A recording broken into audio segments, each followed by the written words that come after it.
আসসালামু আলাইকুম, welcome back. টিকরিজ বাংলার পক্ষ থেকে ভিডিওতে আপনাদেরকে স্বাগতম। তো বন্ধুরা, আমাদের যে সমস্যাটা আমরা যে ফেস করতেছি, সে সমস্যাটা কি হচ্ছে আমরা আপনাদেরকে দেখাই।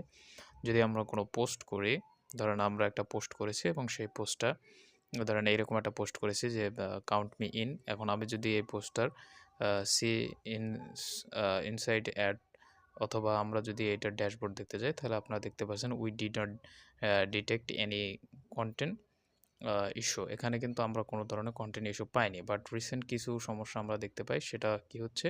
সেটা আমরা আরেকটা পোস্ট আপনাদেরকে দেখাই। এবং এখানে দেখতে পাচ্ছেন এই একটা পোস্ট এখানে রিন বাজছে। আমি একটু এটাকে মিউট করে দিলাম এবং এটাকে আমরা যদি দেখাই দেখতে পাচ্ছেন সেমই বাট আ ইনসাইডে যদি আমরা ক্লিক করে দেই তাহলে এখানে আমরা কি দেখতে পাই? আমরা যদি এখানে আসি তাহলে আপনারা দেখতে পাচ্ছেন this post risk could be improve.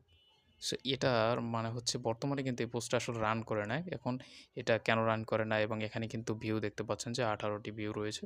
But এসবের পরেও কেন এখানে এই লেখাটা রয়েছে এবং একটা ইস্যু মার্ক দেখতে পাচ্ছেন আপনারা খেয়াল করলে দেখতে পারবেন যে পাশে একটা ইস্যু মার্ক রয়েছে। সো ইস্যু মার্কটা কেন আসে? আসলে এটা কোনো সমস্যাই না এবং এটা আপনার পেজেরও কোনো ক্ষতি করবে না বা আইডিরও কোনো ক্ষতি করবে না।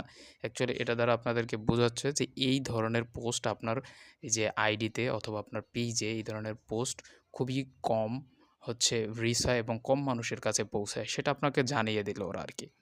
এতটুকুই আর কিছুই না। তো আপনারা চাইলে এটার সাথে ছবি এড করে পোস্ট করতে পারেন এবং যেখানে লেখা কম থাকবে বাট ছবি অথবা ভিডিওর পরিমাণ বেশি থাকবে, সে ধরনের ভিডিও করবেন এবং সে ধরনের পোস্ট করবেন। তাহলে কিন্তু এই লেখাটা আসবে না। ধন্যবাদ।